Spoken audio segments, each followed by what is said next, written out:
Guten Tag, my name is Amy and I'm the CEO here at Expedition, and I'm going to be hosting this week's vlog in which we examine the history and the essence of the internet and social media, and then additionally we're going to look at how the travel market and if the travel market can actually utilise the internet and social media.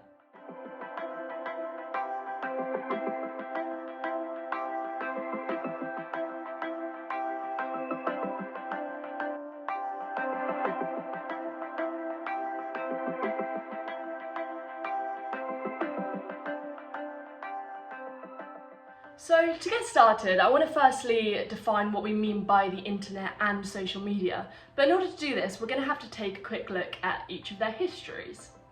An article published by the University of Georgia on the history of the internet states this. They say, the internet started in the 1960s as a way for government researchers to share information. Computers in the 60s were large and immobile, and in order to make use of information stored in any one computer, one had to either travel to the site of the computer or have magnetic computer tapes sent through the conventional postal system. It was in 1971 that the first ever email was sent by the computer engineer named Ray Tomlinson. You see, emails completely changed the game of formal communication because it meant that messages were able to be received and sent almost instantly, as opposed to having to be sent via mail. So we've now looked at a brief history of the internet and some of the key dates, but let's quickly dive into a brief history of social media and kind of how that differs from the internet. Merriam-Webster defines social media as being forms of electronic communication through which users create online communities to share information, ideas, personal messages, and other content.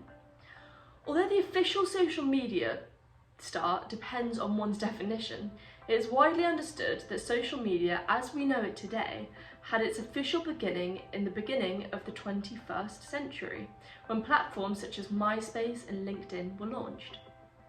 Today, social media is such an important and significant factor in people's everyday life, as it is used by such a wide range of people, as well as a variation of different platforms are used. Here at Expedition, we believe that social media has a huge impact on society today, both in positive and in negative ways.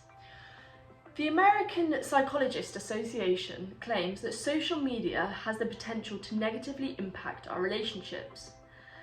They exclaim that one concern is whether time spent on social media sites is eating away at face-to-face time, a phenomenon known as social displacement. While there are many positive factors to social media, such as being able to connect with people, maybe while you're living remotely from those people that you want to connect with, or also to be inspired and kind of learn and grow through what news is spread on social media, there are of course negative factors that come with using social media and the internet. As a whole, we believe that individuals should be very vigilant of both the positive and the negative effects of the internet and social media, and in light of this, just kind of be aware of what they are absorbing, what they're reading, and what they are kind of spending their time on in these areas.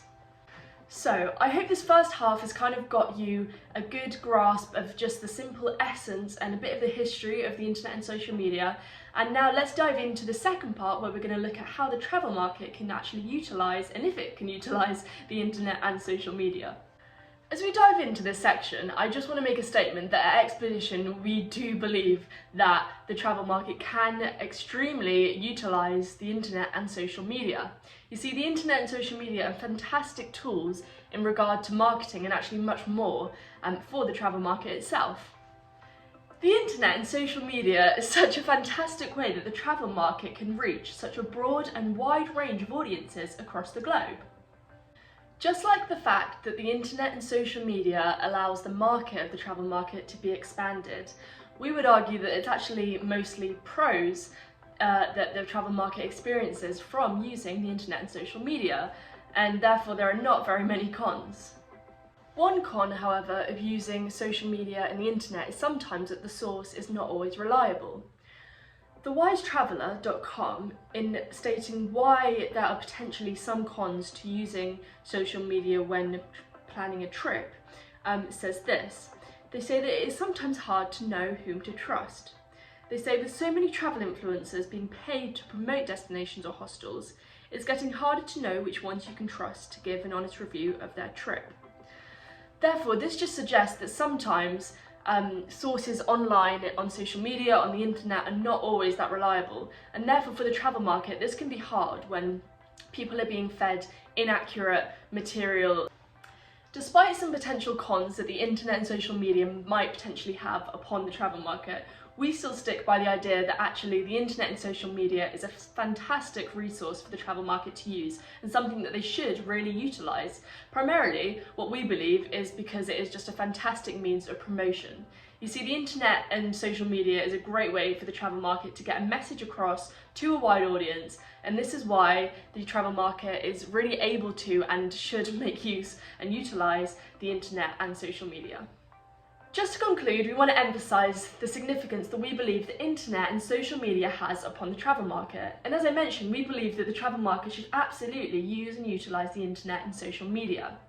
We hope that this week's vlog gave you a better understanding of the essence and the history of the social media and the internet.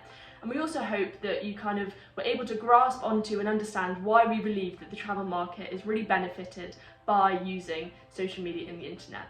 We look forward to catching you in next week's vlog. Thanks for watching. Bye.